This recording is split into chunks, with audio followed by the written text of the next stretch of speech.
Abra a tua Bíblia no livro de Reis, segundo livro de Reis, capítulo 3, no verso 1.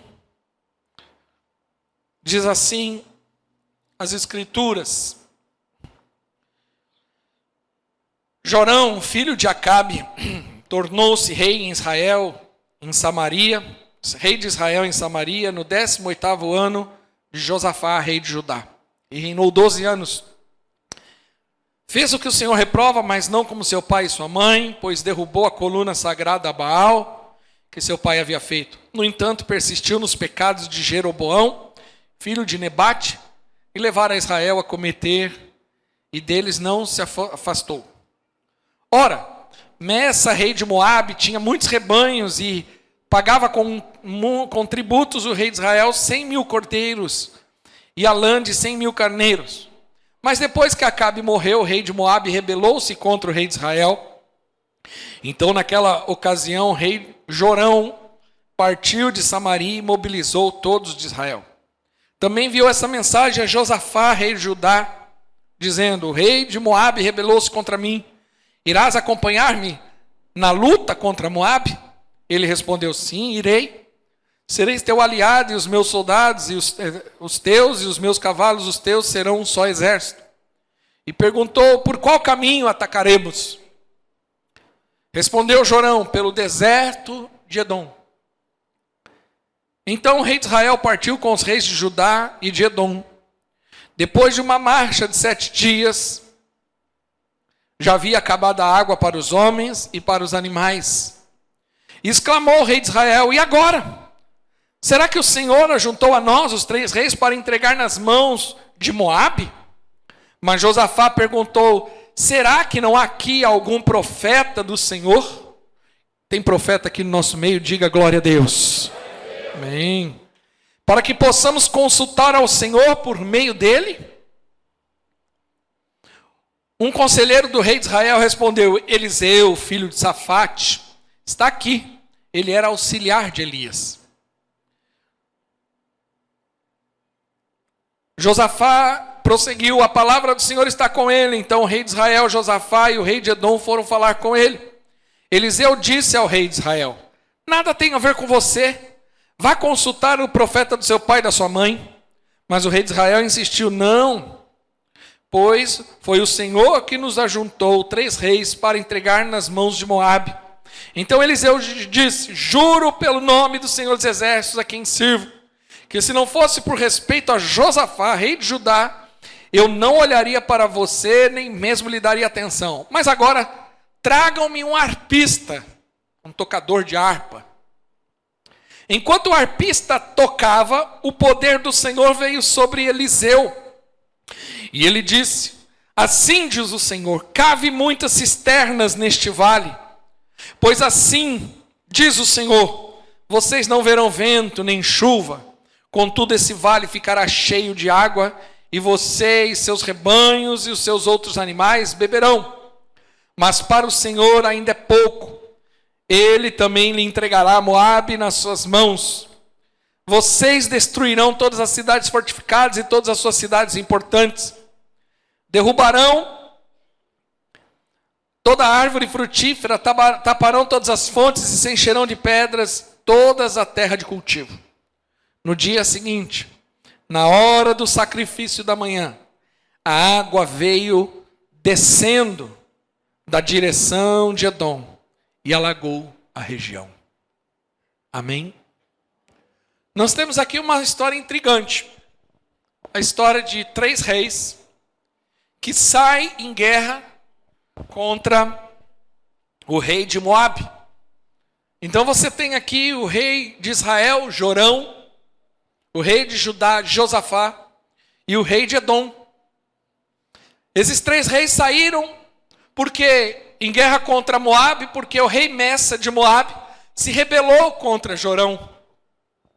E quando eles estavam indo no meio do deserto, no meio do caminho, acabou a água e eles estavam no deserto. E agora? Como você sustenta um exército inteiro sem água? Se não tiver água, o animal não toma água, os homens não tomam, fica todo mundo fraco, pode até morrer, e você não tem homens e nenhum exército para lutar. No meio do deserto, não tem fonte, não tem rio, não tem lago. E agora? O que fazer quando você entra numa situação? E nós vimos ali que Josafá, que era um homem temente ao Senhor, falou, não, vamos consultar um profeta. Chama Eliseu. Eliseu é um pouco estúpido até, inicialmente. Mas Eliseu fala, porque eu temo e respeito Josafá, eu tenho uma palavra para vocês. Traga um arpista, enquanto o arpista começa a tocar, o poder de Deus vem, ele traz uma palavra e ele diz uma coisa muito interessante. Cavem poços no meio do deserto. Mas não é poços para encontrar água. A ordem de Deus foi apenas cavem poços, que a água vai chegar. E de forma sobrenatural, no outro dia, no momento da oferta, da adoração matinal que eles tinham, a palavra de Deus se cumpriu e eles receberam ali um milagre sobrenatural. Eu quero trazer uma palavra hoje que o Senhor tem falado ao meu coração nesses dias, que eu quero falar sobre fé. Amanhã, dia 31 de outubro, se comemora o dia da Reforma Protestante. Para nós, cristãos, isso é uma data muito importante. Em 1517 foi o dia em que Martinho Lutero se levanta e ele fixa ali as suas 91 teses, se eu não estiver enganado. E a partir desse momento, dessa atitude de um único homem, mas na verdade era um movimento de Deus ali, começa um movimento chamado Reforma Protestante, que trouxe uma mudança geopolítica gigantesca na Europa, incendiou a Europa.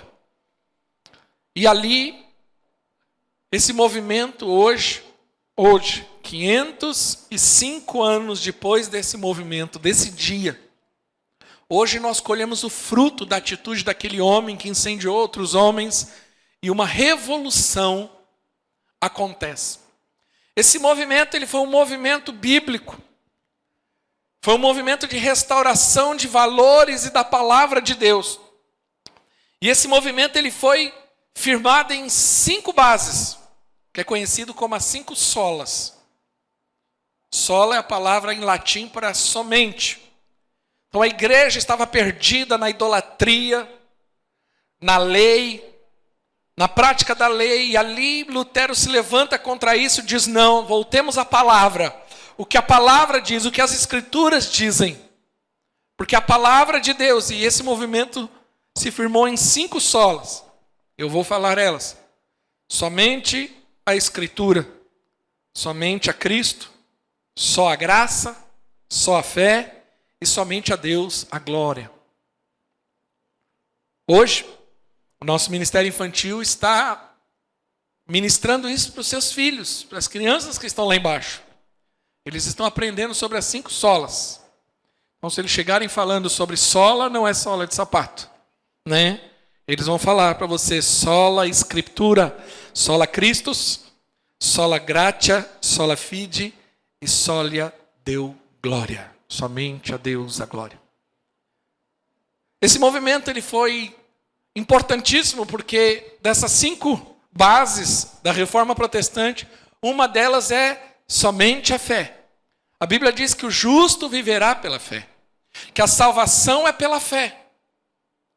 E a igreja e o povo da época tinham se perdido. E ali o povo não vivia mais pela fé.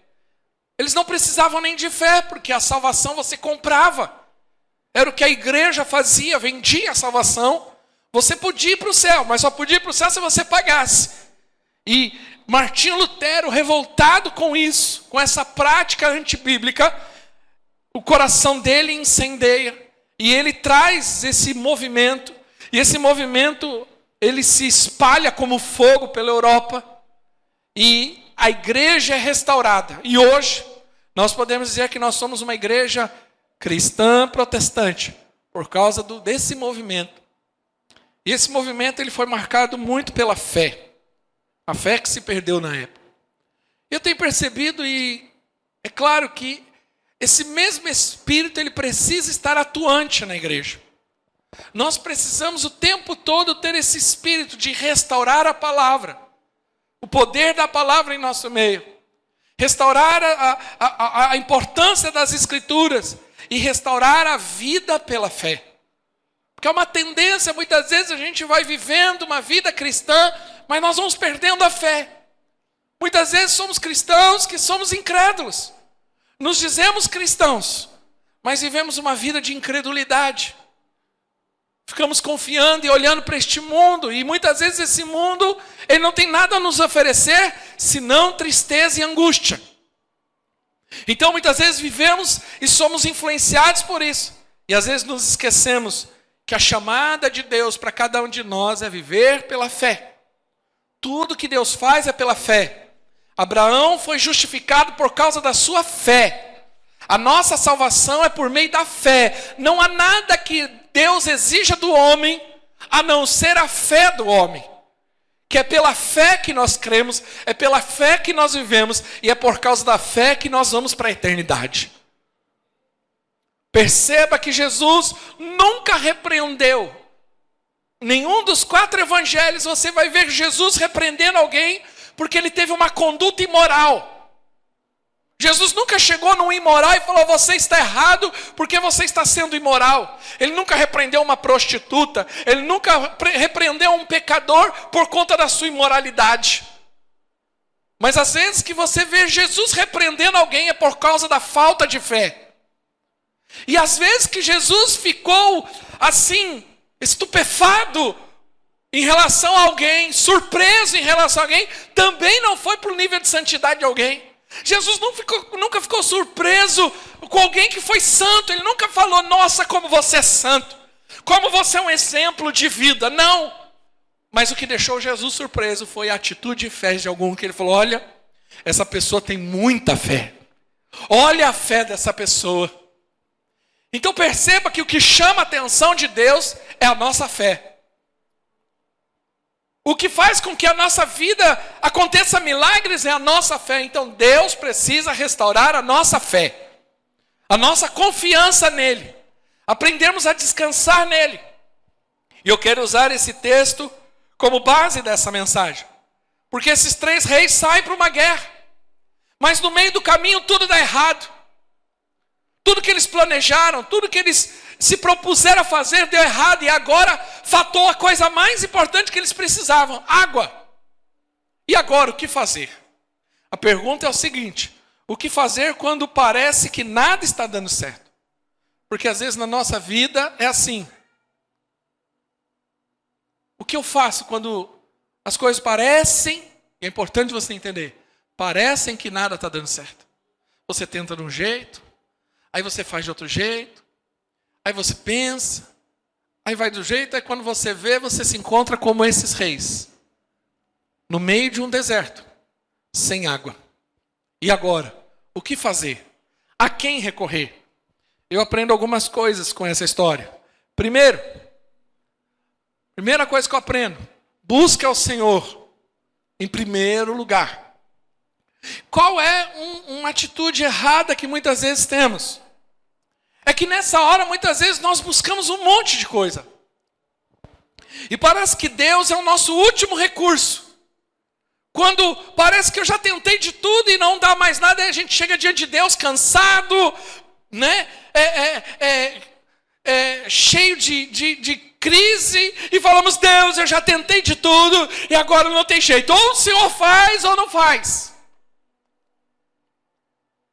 Mas Deus deve ser a nossa primeira opção e não a nossa última opção. Veja bem o que o texto diz.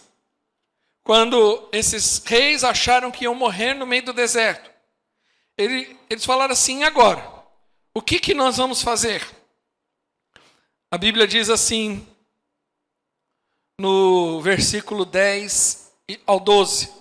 Exclamou então o rei de Israel: e agora, será que o Senhor nos juntou a nós, os 3 reis, para entregar na mão de Moabe? Mas Josafá perguntou: será que não há aqui algum profeta que possamos consultar ao Senhor por meio dele? Então Josafá, que tem uma história, né, de intimidade com Deus, de adoração, A Bíblia relata que, num certo momento, que ele foi cercado pelos inimigos e ele não tinha um número de exército suficiente para guerrear contra o inimigo. A Bíblia diz que ele foi buscar o Senhor, consultar ao Senhor. E o Deus dá uma direção para ele fora do comum. Disse, olha, você vai pegar os músicos e vai colocar na frente do exército. E o exército não vai fazer nada, eles só vão adorar. E a Bíblia diz que enquanto eles adoravam o Senhor, Deus deu vitória contra o inimigo.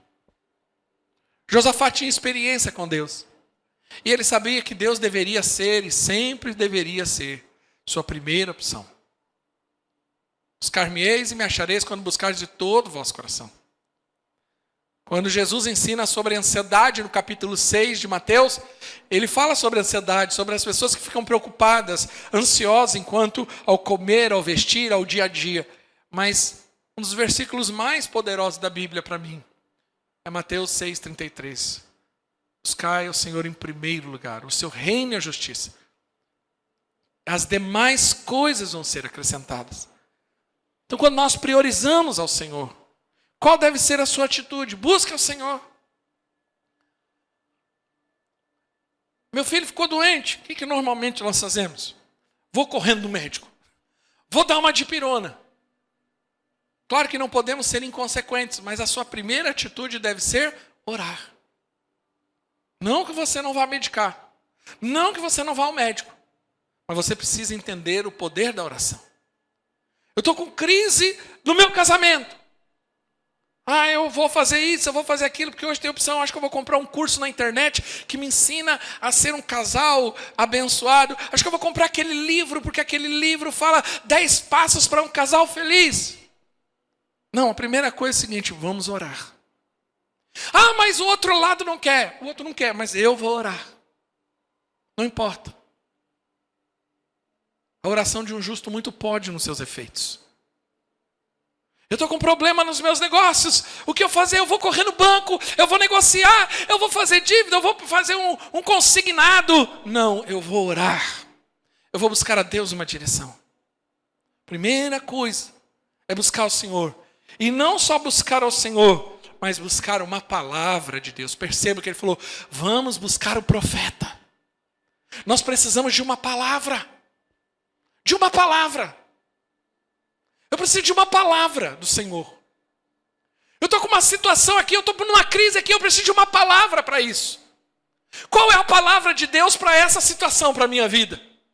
E você vai atrás da palavra. No Antigo Testamento eles iam atrás do profeta, porque o profeta representava a palavra de Deus. Hoje a igreja faz esse papel profético. E a pregação do evangelho é a palavra. Romanos capítulo 10 diz assim, versículo 17. Consequentemente a fé vem pelo ouvir a mensagem, e a mensagem é ouvida mediante a palavra de Cristo. Então eu preciso, como que eu venço a situação? Pela fé. Mas como que eu adquiro essa fé? Por meio da palavra.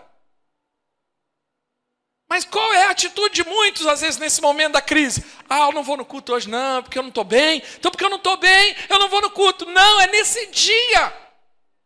É nesse dia, porque eu preciso de uma palavra. Eu vou vir para o culto dizendo, Deus, eu preciso de uma palavra. Eu não vou na célula porque, eu não estou bem, os irmãos vão estar falando. Não, é nesse dia, porque é nesse dia que Deus usa Elias. Por isso que eu falei, cadê os Elias dessa igreja? Quem crê, diga amém. Você é Elias. Uma palavra. Você vai estar sensível ao Senhor. Vai orar, vai buscar no Senhor. E Deus vai falar com você por meio das Escrituras. Fala, Deus, eu preciso de uma palavra.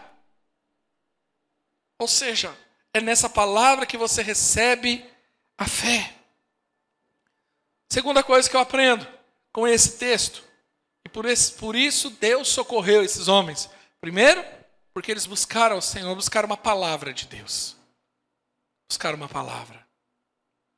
Segundo, entenda o poder da adoração. A igreja tem uma ferramenta, a igreja tem uma arma.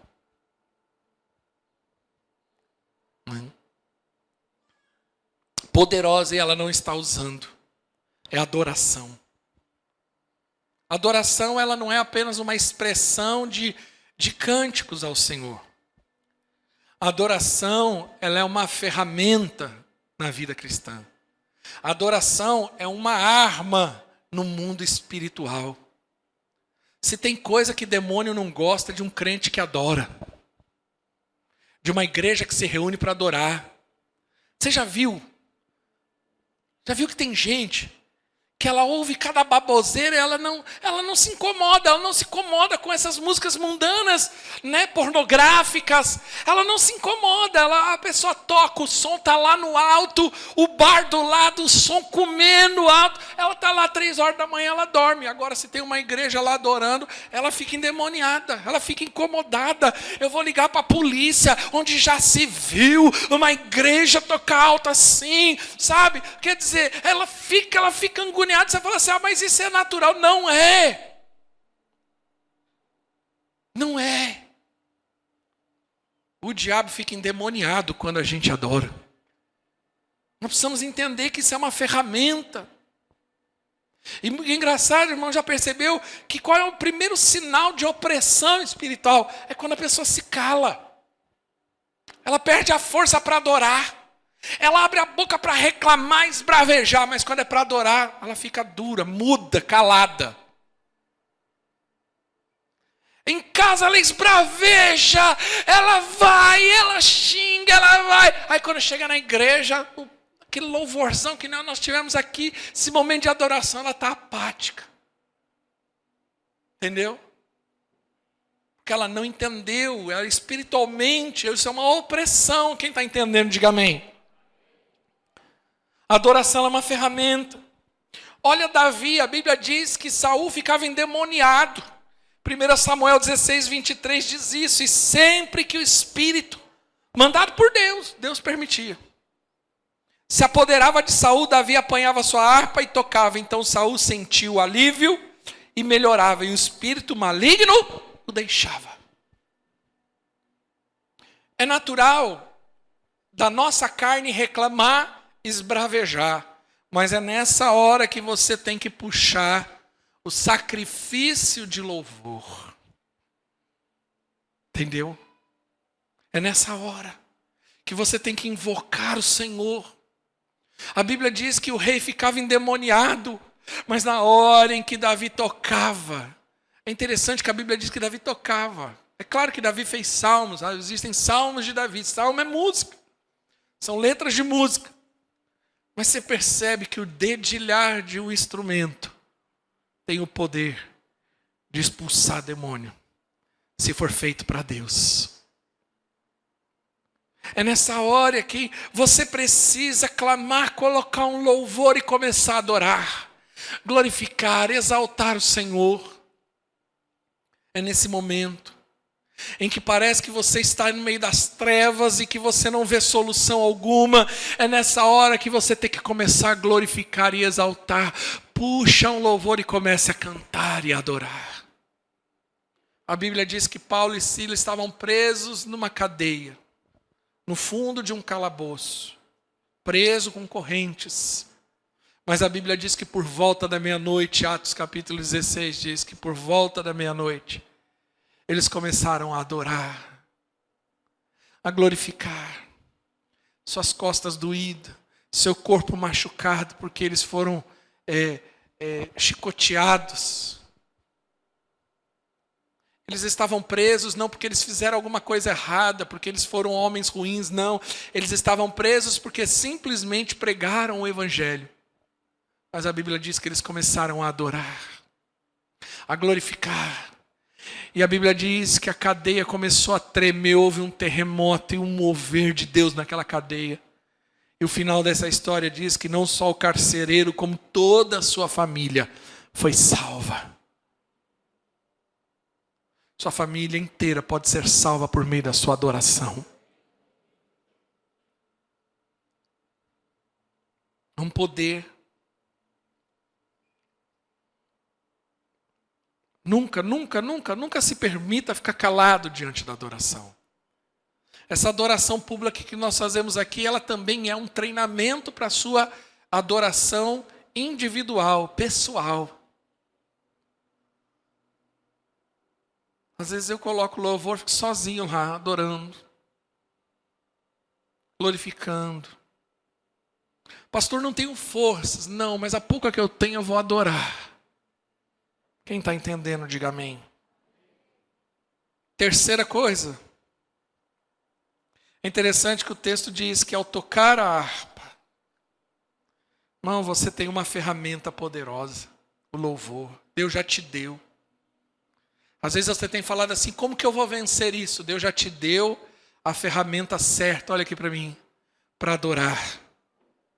Terceiro, eu disse que o primeiro é buscar o Senhor, a palavra dele.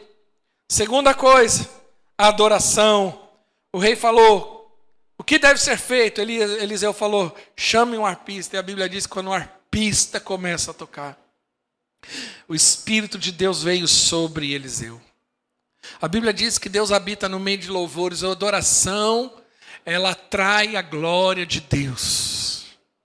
Você crê nisso? Eu creio nisso. Terceiro, esteja sempre, quando você vai buscar uma palavra de Deus, quando você está num tempo de crise, quando parece que nada muda, esteja preparado para um desafio de fé. A Bíblia diz que o Espírito do Senhor veio sobre Eliseu. E o texto diz que Eliseu dá uma direção. Cavem poços, cavem cisternas. Agora você já imaginou? Deus não falou, ele apenas falou, cavem cisternas e vocês verão a água. Mas ele não falou de onde viria. Agora imagine você falar isso para as pessoas que estão ali ao redor. Olha, Deus ou ele, vamos cavar poço. Eu acredito que a maioria olhou para a cara dele e falou assim, mas não tem lógica. Qual é a lógica? Estou saindo do enquadro, né, filho? Qual é a lógica? Não tem lógica. Cavar poço no deserto é certeza de não encontrar nada. Mas deixa eu te falar uma coisa. Deus faz isso, ele vai testar a nossa fé. O justo viverá pela? O justo viverá pela? O justo viverá pela? Então não é a razão, é fé. Fé é crer naquilo que ainda não existe. É ter uma convicção. Eu não estou vendo, mas eu creio. É uma convicção dentro do Espírito. É uma certeza. Deus é comigo. Mas nós precisamos estar preparados, porque Deus ele precisa nos fortalecer. É importante você entender o seguinte, Deus não nos trata como crianças. Deus não nos trata como idiotas. Deus nos trata como filho. E Deus, como um bom pai, ele está sempre treinando o filho. E a maneira de Deus nos treinar é na fé. Perceba que no decorrer da Bíblia, Deus sempre faz isso. Todos os homens que Deus chamou para fazer algo, Deus exigiu deles uma atitude de fé. Abraão, larga tudo. Mas como vou largar tudo? A minha segurança. Larga tudo e vai para onde eu vou te mandar. Mas para onde? Não preciso, não vou dar satisfação. Vai, é fé. Eu vou te dar um filho, mas como? Eu sou velho, já tenho uma cidade. Não se preocupe, vai lá. Teve o filho, glória a Deus. Agora, Abraão, você vai sacrificar o teu filho. Meu Deus, quanta prova. Mas é assim que Deus age conosco. Porque Ele quer saber onde está o nosso coração. Moisés, a mesma coisa. E agora, Deus, como que eu vou lá? Você vai em meu nome. Nome de quem? Eu sou. Eu sou quem? Eu sou. Ponto. É isso que você precisa saber.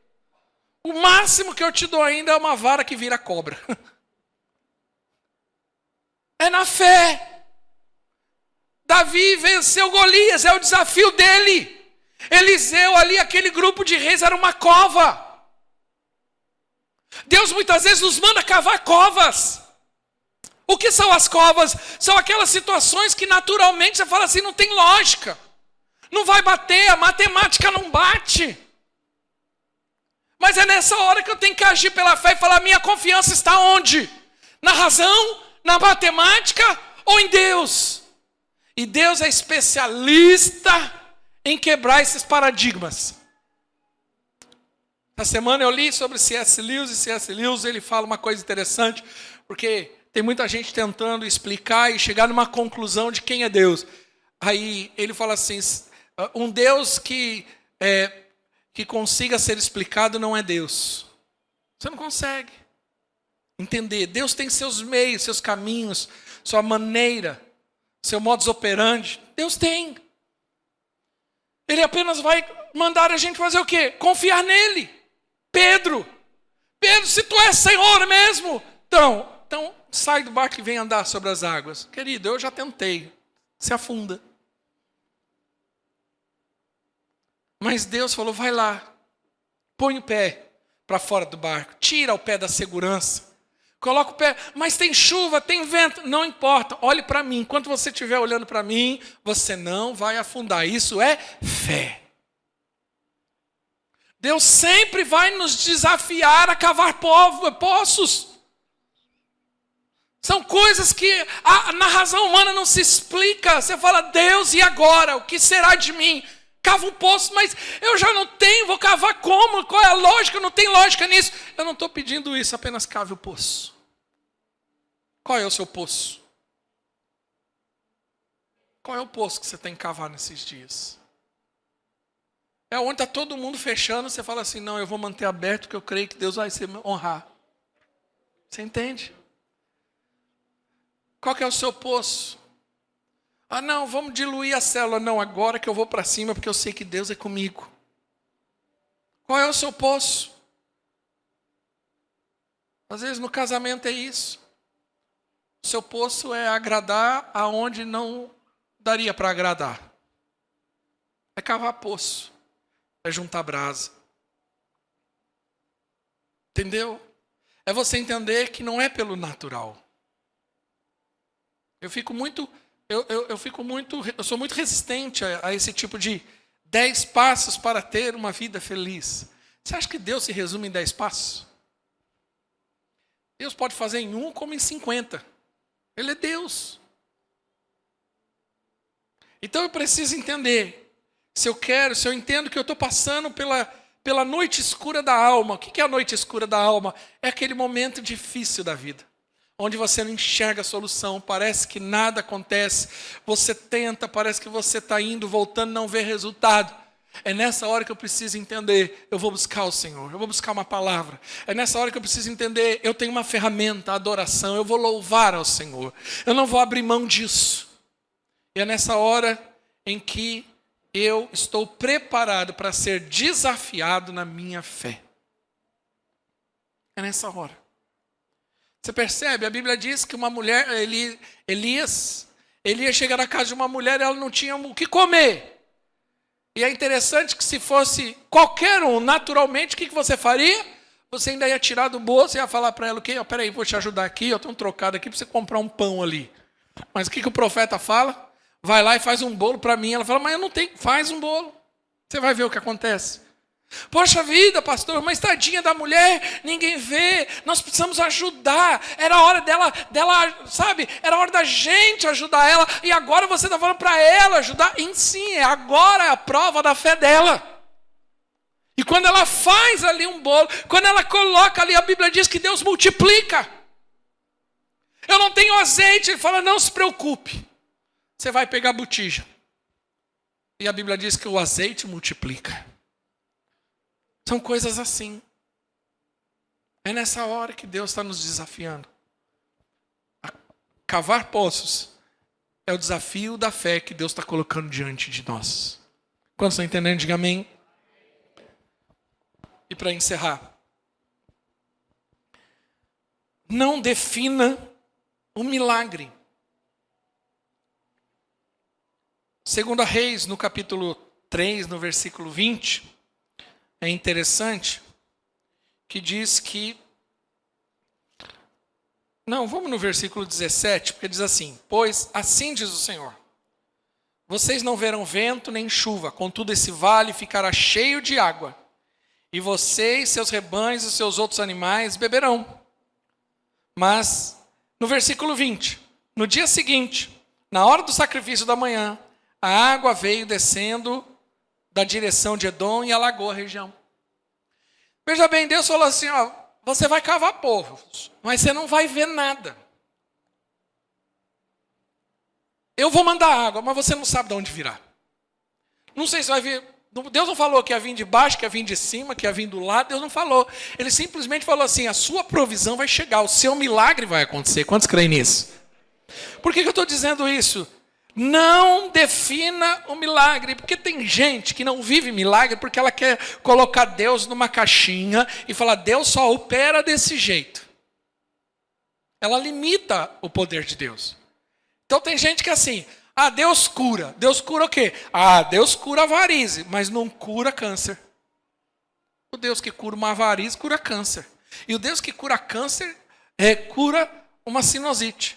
Para Deus, a Bíblia diz que na cruz do Calvário Jesus levou todas as enfermidades. Você pode ser curado da renite agora, em nome de Jesus. Você crê nisso? Quantos tem renite aqui? Levanta a mão. Seja curado agora, em nome de Jesus. Jesus levou na cruz a sua renite. Crê nisso? Mas muitas vezes nós queremos limitar Deus, ou nós queremos o quê? Definir o milagre. É verdade, Deus vai fazer, mas Deus vai fazer desse jeito. Não. Não, vai ser assim, ó, na hora que Deus abrir aquela porta naquela empresa, aí eu sei que vai ser um milagre de Deus. Não restrinja Deus. Tem gente que quer ficar definindo. Não, olha, se isso acontecer, eu creio que é um milagre de Deus. Às vezes você fica naquela expectativa daqui e você não percebe que o milagre está passando próximo e você não percebeu. Porque milagre também é uma questão de ver oportunidade. Sabia disso? Sabe qual a diferença de um empreendedor para uma pessoa comum? A diferença de um empreendedor para uma pessoa comum é que o empreendedor, ele vê uma oportunidade onde a pessoa comum, ela vê um problema, uma dificuldade. Essa é a diferença. Eu estou assistindo uma série sobre a vida do Silvio Santos. É legal, boa de assistir, interessante. E fala da vida dele. É muito legal, eu pessoalmente admiro, porque eu admiro gente que faz o que ele fez. Falei para minha mulher esses dias, falei, o dia que esse homem foi o dia da morte da rainha. Claro que devido às proporções, mas eu falei, o dia que esse homem morreu, o Brasil para, porque o que esse cara fez, né? O que ele representa. E na história lá vai contando, e é perceptível isso. Tem muita gente que acha que o Silvio Santos é dono só do SBT. Não, ele é dono de uma penca de empresa. E um monte de coisa na vida dele foi oportunidade. Ele percebia, e a série deixa muito claro isso. Né? Que o carnê do baú lá, que não era dele. E o dono do carnê do baú, ele falou, não, isso aqui não dá certo, vou fechar, não está dando certo. Estou falindo, só estou tomando prejuízo. Ele percebeu, ele falou, não, deixa aqui, peraí. E ele fez o negócio dar certo. Ou seja, para um não estava dando certo, para o outro foi uma oportunidade que foi literalmente a máquina de fazer dinheiro dele, de fazer riqueza. O milagre vem por meio de oportunidades. Quem está entendendo, diga amém. Mas imagine se você está fechado. Aí você fala, não, o milagre é só desse jeito. É só por aqui. É só por essa porta. Não. Você apenas cava o poço e descansa. Sabe por que você precisa descansar? Porque você precisa aprender a esperar em Deus, em ser surpreendido pelo Senhor. Tem gente que já quer escrever o testemunho antes de ele acontecer. Tem gente que ela tem uma necessidade por controle tão grande que ela não consegue viver confiando em Deus, porque ela quer ter controle. Normalmente, gente que quer ter muito controle tem dificuldade de viver pela fé. Porque viver pela fé, às vezes, parece ser até irresponsável. E aí, gente que quer ter o controle, que está tudo ali, e cada passo planejado, aí ela não consegue dar passos de fé. Entendeu? Ela não consegue. Vou dar um exemplo muito prático, que acontece no dia a dia de muita gente. Na hora de dar o dízimo, tem muita gente que tem muita dificuldade, porque ela fala, não, eu vou dar quando sobrar, mas enquanto não estiver sobrando, eu não dou. Por quê? Porque ela fala assim, não, quando sobrar, aí dá para dar, mas é pela fé. É nessa hora que ele vai falar assim, não, vou estabelecer esse propósito no Senhor e vou confiar nele, eu vou descansar nele, saber que ele é o que me sustenta. Mas quando você não faz isso, está dizendo, não, Deus não tem poder para fazer isso, eu preciso controlar. Então muita gente não vive pela fé por causa disso. Não vê o sobrenatural de Deus por causa disso. Porque ela quer escrever o testemunho antes. Não, Deus vai fazer assim, aí vai fazer assado, e porque vai ser assim, aí ela se frustra. Não, querido, deixa eu falar uma coisa. Viver pela fé é viver na esperança de ser surpreendido por Deus. Não importa de onde virá. A Bíblia diz que Elias foi alimentado por corvos. Irmão, corvo é considerado na cultura judaica um animal imundo. Como animal imundo, o que acontece? Ele deve ser o quê? Rejeitado. Mas ele vinha e trazia comida. O que Elias fez? Não rejeitou. Porque ele sabia que era de Deus. Muitas vezes vem da onde você menos espera, das fontes mais improváveis, é da onde virá o seu milagre. Quem crê, diga amém. Confia no Senhor. Descansa no Senhor. Espere ser surpreendido. Eu queria concluir, a banda pode subir, por favor. Às vezes você olha e fala assim,